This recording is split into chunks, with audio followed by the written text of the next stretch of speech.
Welcome to Be the Person podcast. I cannot wait for you to hear from today's guest. Priya Ford is a mental performance consultant. She's also the CEO of Elite Edge. She has helped me personally, our staff at Orange Theory, and I love every time I get to talk to Priya. Welcome to the podcast. Thank you so much. I am so excited to be here. Thanks for asking me to be here and help get some information out to people so that they can help become higher performers in their own lives. Absolutely. So I would love to just jump right in and for the audience to get to know you a little bit more. Tell us about what you do today and then really how you got there. Yeah, okay, great. So, what I do today is I help people become more aware of their belief systems, their mindsets, their thought processes, and help them explore what their internal world is like and how that can be showing up in their external world. So, for example, people might have thoughts that they have that helps them. It helps them be highly productive, highly motivated, very self confident people, which is great. And having that awareness can allow you to have those thoughts more often. But sometimes there are people who have thoughts or have mindsets or belief systems that aren't really working in their best interest. So I help people realize that, reflect on that, and then figure out how can you change the way that you're thinking in order to show up more authentically, more confidently, and just better on a day-to-day basis. So that's a little bit about what I do. I work with all sorts of different types of people around the globe. So I work primarily with the Department of Defense, the US military, different government agencies. I also work with coaches, I work with athletes, and I also work with corporate executives and corporate leaders. So many different people that I am so lucky and fortunate that I get to work with. Yeah. And I have seen you make such a difference in people's lives. And so I'm excited to really dive into the topic of self confidence today because I think it's where a lot of people get stuck or Right. struggle. We all want to be self confident, but yet I think a lot of people do struggle. So Yeah. tell me a little bit because you always come across as super self confident. And I would love, just so the audience again gets to know you a little bit more, what has been your personal journey with self confidence? Well, first of all, thank you. I really appreciate that. And my confidence journey has had some high points and had some low points. So, the first moment in my life that I really realized that I was impacted in a negative way by very low confidence levels was back in high school. I played competitive volleyball and played on a couple different teams. And I found consistently that instead of having confidence, like a lot of my teammates, I was actually filled with a lot of self doubt. I was questioning myself. I was always wondering, when is the next time I'm going to make a mistake? When is the next time that my coach is going to get on me about making a mistake? And at the time, I just remember volleyball didn't become as fun, or it wasn't as fun in those moments when I was just filled with so much doubt, which would then lead to fear and terror and just a lot of anxiety that was building up inside of me. So I had a couple different teams and different coaching styles. I'm sure as a lot of people have. And I remember there was one coach in particular who always would lean on pointing out the mistakes that I made. And that was the feedback that I was getting consistently. You messed up this, you messed up that, you messed up this, you messed up that. And so my thought process started to think that way consistently of, okay, I keep making mistakes over and over again. That's the only thing my coach is pointing out to me. Then I remember I went to a different team and I had a completely different coaching experience where that coach's philosophy was more about pointing out the things that I was doing well. And that coach would be like, "Hey, Priya, you did this well today." Or, "This was a highlight of the game today that, you did this, or you did that," whatever it may be, and focused it more on my strengths. And that's when I felt a big shift in terms of volleyball became fun again for me because I was confident. I was now thinking more about the things that I'm doing well and how I'm contributing positively to this team and to this game that I love. And that's when it really clicked for me that, wow, overall, I'm having some self confidence issues, but it doesn't have to be this way. I can do something differently and I can think in a different way with the help of coaches, mentors, my parents, but mostly just for myself. because I'm in control of my own thoughts. And even if people are saying things to me, I get to choose if I want to take that and make it part of my internal world or if I just leave it as part of my external world. So volleyball really was the catalyst for me to realize, okay, self-confidence is an area that I have control over and I need to do some work on. So that was actually one of the reasons that I got into the field of being a mental performance consultant because I really want to help other people live confident lives and go through the same journey where I did, where you have moments of realization of, hey, life doesn't have to be this way and I can do something different about it. So that's what led me to then go to school for sports psychology and now be where I am today. And I'm so thankful for all the struggles, even though they were hard, but it's really helped me grow in such a tremendous way. That's so amazing that you learned that at such a young age because honestly, I was probably in my 40s and I was running on a treadmill at Orange Theory. And the coach said, "Hey, whatever you're thinking right now, if you wouldn't say it to the person next to you, maybe you Mhm. shouldn't say it to yourself." And at that Absolutely. moment, it just made me realize how impactful that internal dialogue is. Like, I agree with you that we're always going to get feedback from the outside world, but what you keep and hold on to makes such an impact on yourself. No, I agree. And that's where I think a lot of people don't spend the time really thinking about their thinking. In the psychology field, we call it metacognition, which is a huge word, but all it means is do you take the time to tune into your own thoughts and think about your thinking? And then think about does your thinking work for you? Like, is that helping you? Or is it actually harming you? And there's things that you can do to control your own thinking. But the first thing is we have to realize this is something that's within our control. We just have to take the power over it. Absolutely. So let's say you're sitting down to coach somebody. Would one of the first things be to just really identify what are the thoughts that you think about every day? Yeah, absolutely. So it depends on the person that I'd be sitting down with and what their particular struggles are, what their goals are in terms of working with me. But one area that I tend to start off with is focusing on self awareness. Because if someone hasn't had the opportunity or hasn't had the chance to think about their thinking, or if they don't know what's going on with their own internal dialogue, then it's really hard to make any changes because we don't even know where the starting line is. So, first things first, we have to figure out where is your self awareness? Do you know what your thoughts are, especially in high pressure moments or just moments that matter to you in your life, whether that's within, your work that you do or if it's outside of work, your personal life, our thoughts matter everywhere. So, first it's just figuring out what are your thoughts and then if they're working for you, if they're not working for you. And I find too that there are some people who have certain areas of their life where their thoughts work really, really well for them. And that's great. So I want to capitalize on those particular moments in that thought process and figure out one, what is it? But then two, how can we take that thought process and transfer it to other areas of your life where maybe you're not thinking that way, or maybe you have that self doubt creeping in? So that's really the premise of how I help people start off in terms of figuring out where they can be more confident and what their thoughts even are. Yeah, so good. That self awareness is so important. What do you think if we go back to self confidence? Obviously, self awareness is key, but then what are some other obstacles that you really see get in people's way? Because again, I think it's something we all want, but we don't all have. That is such a great question.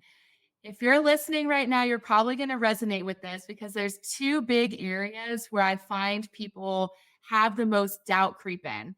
First one is fear of failure. If someone is going into something and they're already worried about the mistakes that they could make or what would happen if I'm not successful, what would happen if this happens, da, da, da, da, da, the what if game starts to go off. Fear of failure is a big area where people have those obstacles in confidence. The second one I would say I've come across the most is fear of the unknown. So going into a new situation, maybe it's something you've never done before. Like I'm thinking, traveling to a brand new country or you're starting off in a completely new job in a new career field.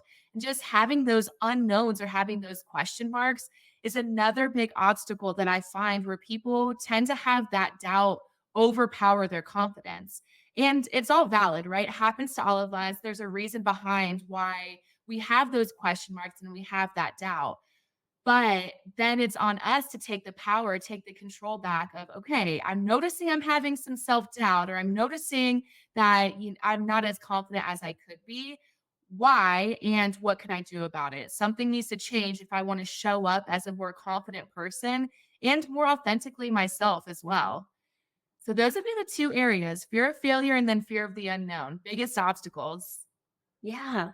I, I can honestly relate because I've had both of those.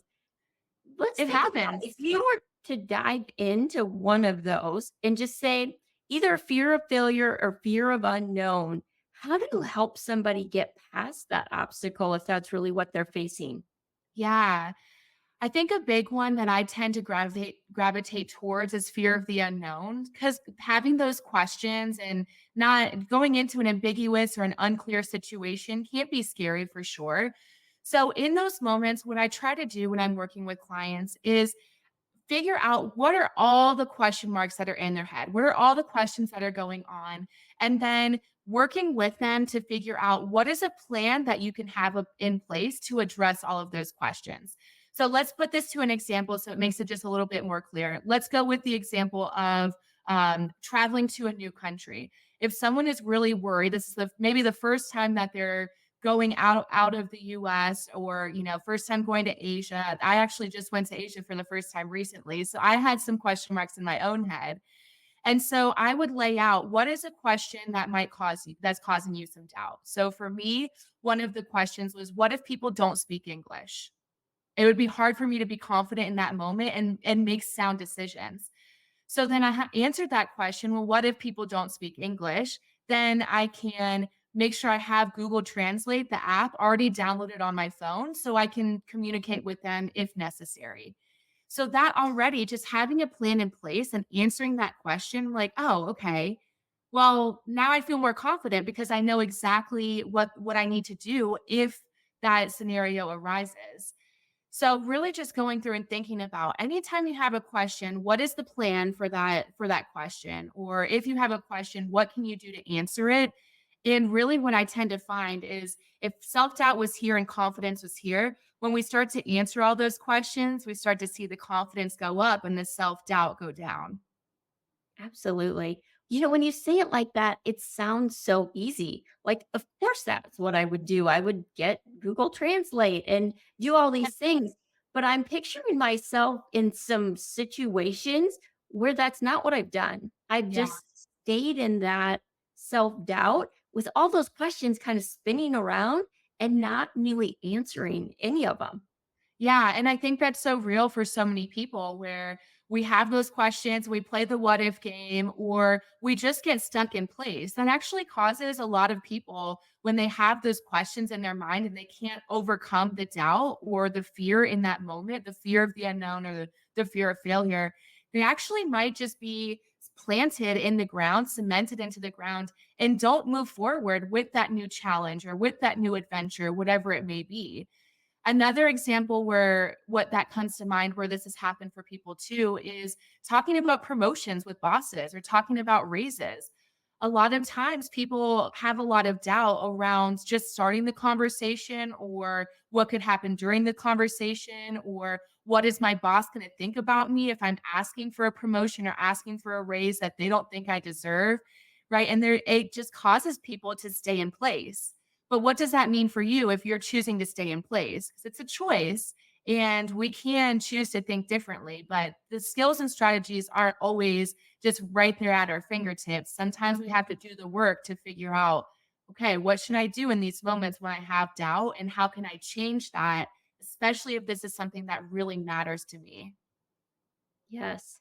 So good just to take that little bit of time on the front side to Mhm. ask those questions because I think it really can move the needle to where we either go in our lives or the way that we get there with self confidence. So I love all of that.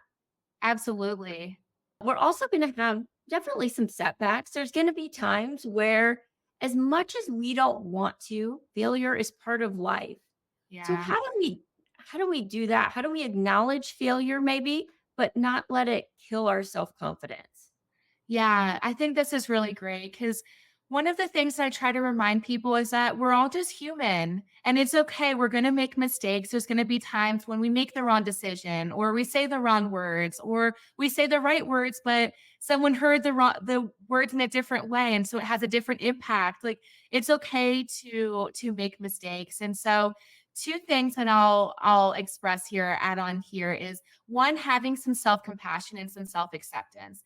If you make a mistake, if there's a time where you do make that wrong decision or you say the wrong words, or maybe you say too many words, whatever it is, just realizing that you're human and it's okay. And everybody makes mistakes. There is not a single person on this planet, literally no one, who hasn't made a mistake in their lifetime, whether that be in their professional life or in their personal life, wherever it is, people make mistakes. So just having that self compassion and just knowing that it's okay and knowing that you can learn from your mistakes as long as you recognize that what I did was a mistake or there are some changes that need to be made, you can make those changes. Goes back to that self awareness, though. You have to be able to realize, okay, here was the mistake that I made, and here's what I would like to do in the future so I don't make that mistake again. So that's the first thing I would add. And then, second, I actually eliminate the word failure from my vocabulary. I really try to stay away from it, and here's the reason why. I've noticed that for me, the word failure has a really strong negative connotation. So already when I hear the word failure or someone was to come to me and say, "Hey, Priya, you failed," there's some really strong negative emotions that I start to feel internally. So what I've done is I've shifted my language and I pretty much exclusively say mistakes. Like, yep, okay, I made a mistake. I mean, that's okay. So just changing that, because when I hear the word mistake, what comes to mind for me, first of all, is less extreme negative emotion. So I still, obviously, I messed up. So there's some negative emotion around that, but it's just less intense for me. And my mind automatically goes to, if there's a mistake that I made, then I can fix it. But for failure, I don't know. In my mind, I just think if there's a failure, I don't know if I can fix that. So just the way that I'm thinking and the way that I'm feeling with those two separate words is completely different. Wow, I love that. And I never thought of it that way. I've never, and I guess I would say the same thing, mistake I can fix and a failure I'm not really sure about. Yeah. I think there's a lot of words that we say that we don't really think about what is the meaning or what is the connotation behind the words that we're choosing to say. So like that was just one for me that I noticed. Like, ooh, that pretty quickly stirs up some negative emotions for me. So I don't want to talk to myself that way. Going back to your example, if you wouldn't say this to somebody else, why would you say it to yourself? Like I would never go to a coworker, colleague, a client and say, you failed. So if I wouldn't say that to somebody else, there's no way that I should be saying it to myself. And I'm sure that, as people are listening, there may be words that come to mind for you where you think, wow, as soon as I hear it, I'm jumping to some association with that word, or there's some strong emotions that get stirred up with that mode or that word. So just having awareness around that can help you figure out, how do I want to talk to myself so that I can be more productive with my self talk? Yeah, so powerful. Hey guys, I put all of my favorite things on my website, bethepersonCEO.com. Check it out. You'll find all of my favorite books, supplements, proteins. I always love to learn from people and what they're taking, so I put all of mine in one place. The link is in the show notes. Check it out. I think that's just super powerful and such good suggestions. Are there other like practical day-to-day things that you can help us with that really would develop more self-confidence? Absolutely. I think one that comes to mind readily is using affirmations. And I know people, again, see a word that already has some connotations. Some people already are thinking, man, I love affirmations. Or some people might be thinking, no, affirmations are too woo woo. I wouldn't do that. But for me, I am a wholehearted believer in using affirmations to build your confidence. So Here's how I would suggest people think about and use affirmations to build their confidence. I would create 3 affirmations that you completely hold true to yourself. It can't be something like if I said, "I'm the best public speaker in the world." If I told myself that, my gut would be like, Priya, that's not right." Like, you don't truly believe that in your heart of hearts. So that affirmation wouldn't work for me in terms of building my confidence. But if you so you have to figure out affirmations that will help you build your confidence, but is true to you. And so write out 3 different affirmations, and what I would do is I would remind yourself of those affirmations on a consistent basis, whether that be every morning before you go into work. Maybe you're sitting in your car and you think to yourself your 3 affirmations, and that sets the tone for your workday. Or maybe it's before you head into the gym. If that's a place that you want to show up with more confidence and more authentically yourself, then that might be a great time to say 3 affirmations to yourself right before you step into the foot of the gym or while you're on the treadmill. I know that's a difficult time for me where I struggle with confidence sometimes. And that's a really great place where when I'm running, I just remind myself my affirmations. And that helps me stay confident and actually continue to stay on that treadmill and show up and put in the work. So come up with 3 affirmations, remind yourself those affirmations and use them as best to your ability. When we're training our brains to now say these affirmations about ourselves to ourselves, then we're literally rewiring the way that our brain thinks. And so it's going to become more automatic for our affirmations to be top of mind and that we'll think about those affirmations more consistently. So that's how it can impact our confidence, especially over time. So good. And I think it's a daily choice. I know it has been for me when those, it's not that the negative self talk doesn't ever come because it Right. comes, but Right. deciding I'm going to replace it with this and not let it sit in my brain. I absolutely agree. And that happens to everybody. There are so many times when the self-doubt thoughts creep in and then as a choice, just like you're saying, it's a choice in that moment. Am I going to let this self-doubt continue to sit here or am I going to do something else with my thoughts and completely knock it out and get it out of here? I don't want to live a life where I'm filled with self-doubt and I don't want to have to be thinking about, oh, what are other people thinking about me? Are other people judging me? Because that's a big place where I notice that I have some self-doubt creep in is I want to make sure people like me or I want to give off a good impression, whatever it may be. And so I may be worried about what people are thinking about me. But at the end of the day, I have no control over what people think about me. I only have control over the way that I think about myself. And that has given me so much more power and honestly, mental freedom within my life. Yeah. I'm sure they're all thinking, I'm so glad you're on the podcast sharing this information right now because it's really, really helpful in building self confidence. So I appreciate you doing this. Oh my gosh, absolutely. And I think it's really whoever is listening right now, you're already taking the right step forward just to listen to a podcast, learning about ways to help your self-confidence or just, taking the time for yourself to do some self-work. A lot of people don't do that. And there's so many benefits to setting aside time for yourself and reflecting on yourself and thinking about who is the person that I want to be? And then how do I become that person? And how can I be that person every single day? I mean, I love that people are already listening right now. Tell me more about that. Tell me about either somebody you look up to or a mentor and maybe how it's impacted your journey and how it can impact others too. Oh, yeah. What a great question. I wholeheartedly believe that having a mentor, someone who can help guide you through life, is so beneficial. I have learned so many life lessons just through talking to people and having like going and grabbing coffee with a mentor, just having a brainstorming session or just, seeing what topics of conversation come up. I've learned so much. So there's one mentor that comes to mind in particular. Her name is Roberta Krause, and she actually lives here in Colorado Springs. And she's one of those people where we will just go for a bike ride or we'll go for a walk. And she is also a mental performance consultant. So She's got about 30, 40 years more of experience than I do.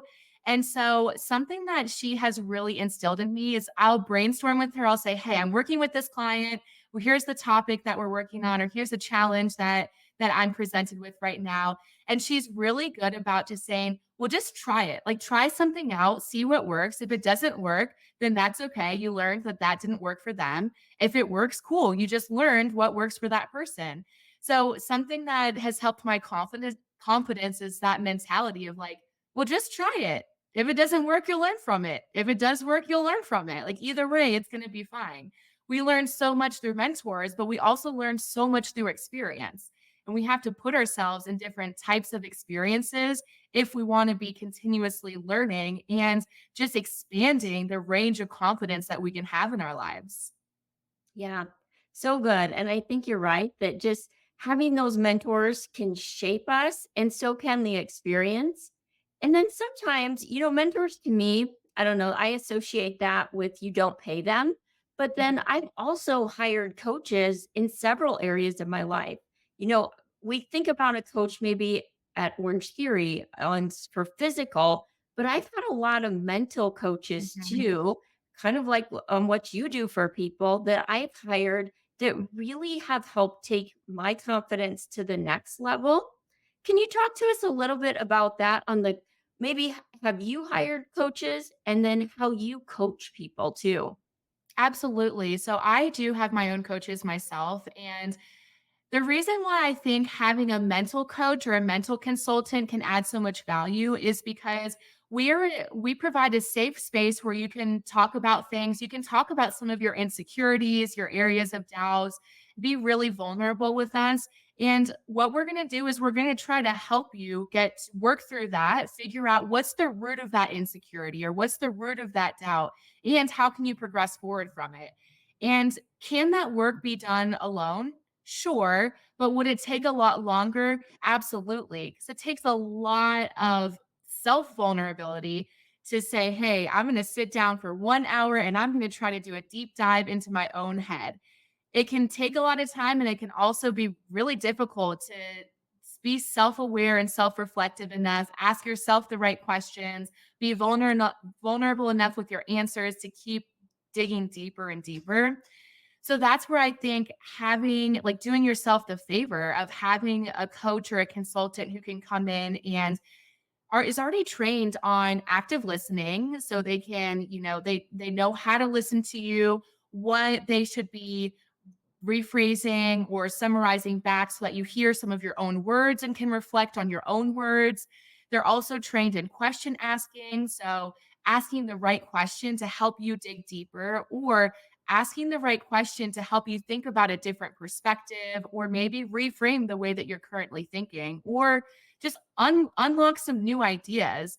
I know I've worked with coaches where they've asked me a question, and then it's almost like I've never thought of that before. Okay, so let me go down this path and explore like, okay, what are my thoughts over here? Like, what do I believe about myself over here? And I never would have thought to think that way or thought to ask myself that question. So you get a really unique opportunity where someone else, an outside perspective, someone who is going to place no judgment on you at all, they're just there to help you. You get time with them just to better yourself. Yeah. I think for a lot of high performers, and we have so many listening to the podcast, that really is the cheat code. And I didn't Yes. start to do that and pay until I was in my 40s. And honestly, I wish I would have done it sooner, just seeing the benefit that's there. So I think that's one avenue that our listeners can definitely maybe think about. But let's say, you helped us at a ladies' event in building self confidence.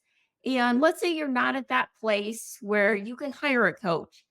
Can you give us some questions that we could start that dialogue with in ourselves? Maybe these are great journal questions. Maybe just Yes. give us two or three that we could start with.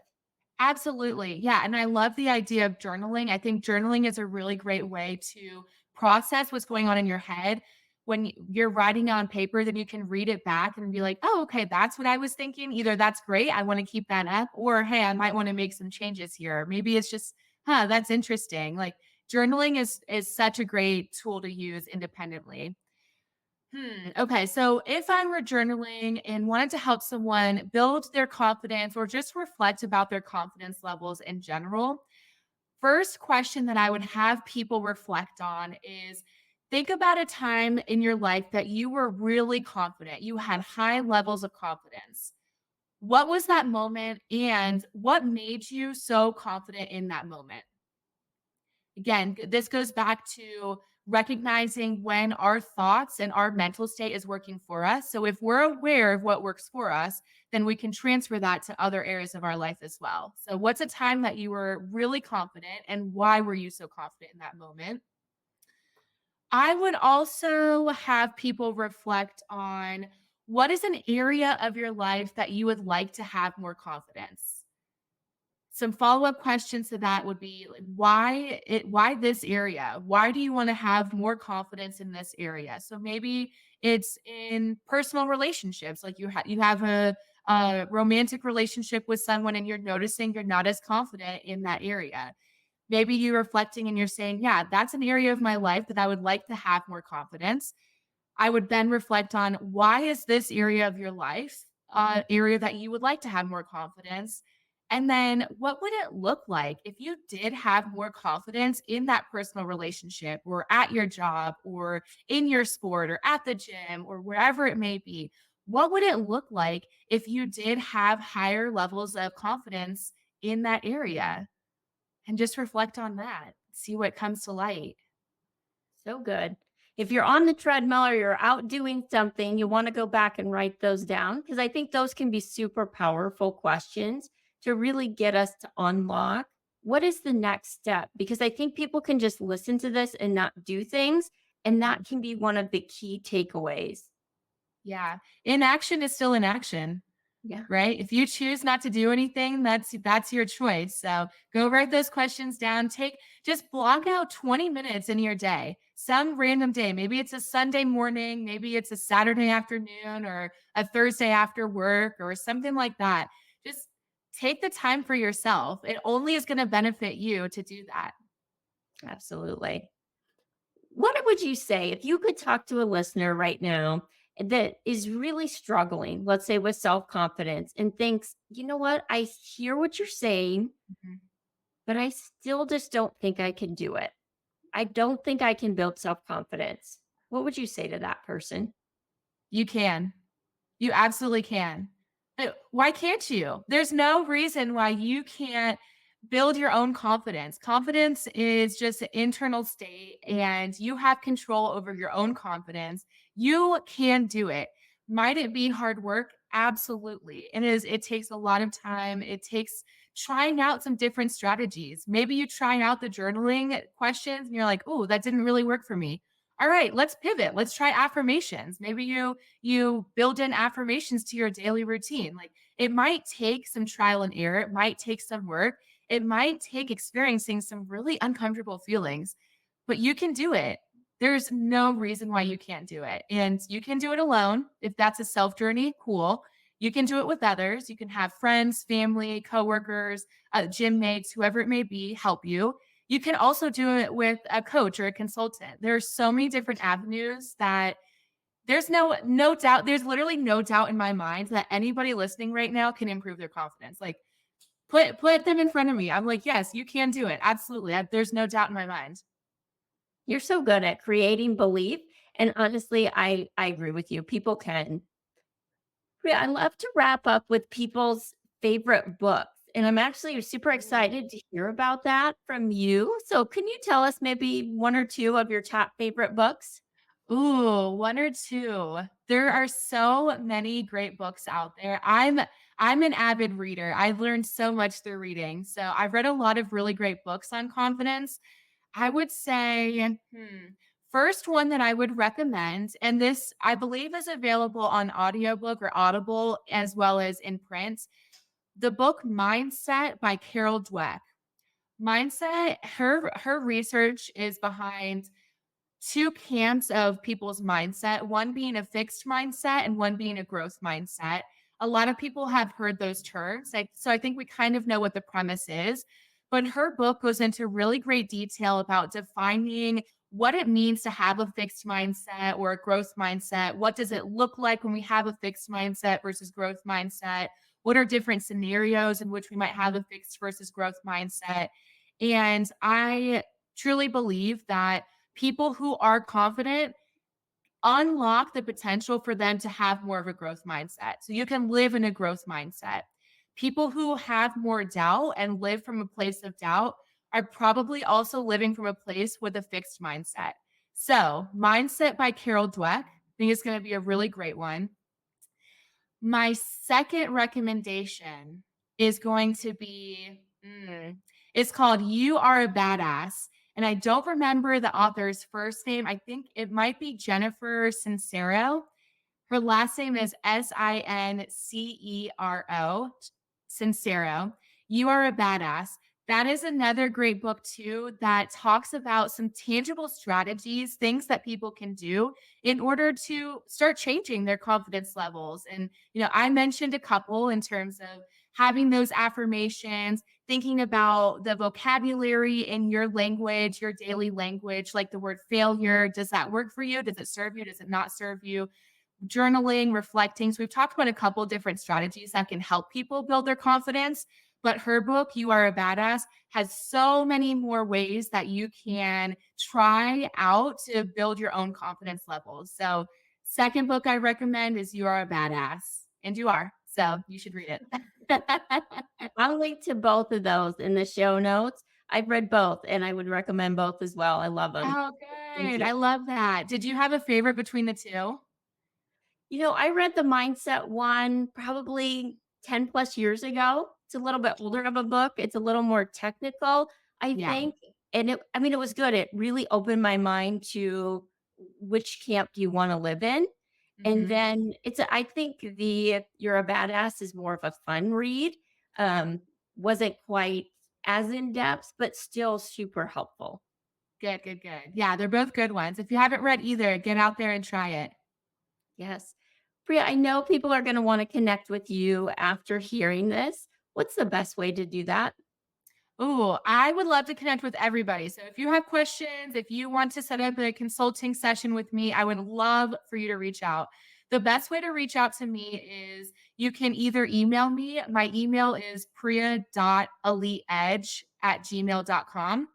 Or another simple way is you can just go to my website. My website is eliteedge.consulting.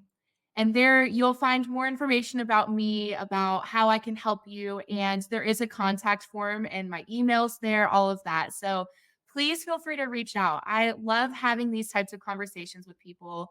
My whole passion around what I do is helping people get better, live a more meaningful life, and have higher levels of confidence. So if this is a podcast that you're listening to and you want to take the next step for yourself in terms of your self-confidence journey, let's talk about it. Reach out.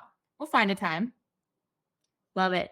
I will link to both of those in the notes. And Priya, thank you. I believe that this is going to have such an impact on people that we're so lucky to have you on, lucky to know you as a friend because you really change a lot of people and their outlook and what they will end up doing, just the ripple effect that goes out. So I appreciate you. Absolutely. And thank you so much for having me. This is so much fun. And obviously, everything we do together is fun. So thanks for being a positive light, not only in my life, but just in our Colorado Springs community too. You add so much light to people's lives. So thank you for all that you do that helps us be successful and be confident. You help us be confident too. There's so many different things that you do in terms of our networking events and just helping us realize our potential. So you're a force too. So don't forget it. Thank you. I appreciate that. And thank you all for joining Be the Person podcast. I appreciate you listening. If this resonates with you and there's somebody that you know that could benefit, please share it out with them. It could be life changing if they change their self confidence. And as always, it would mean the world to me if you would give the podcast a 5-star review to help grow and share with other listeners. Thanks for being on today.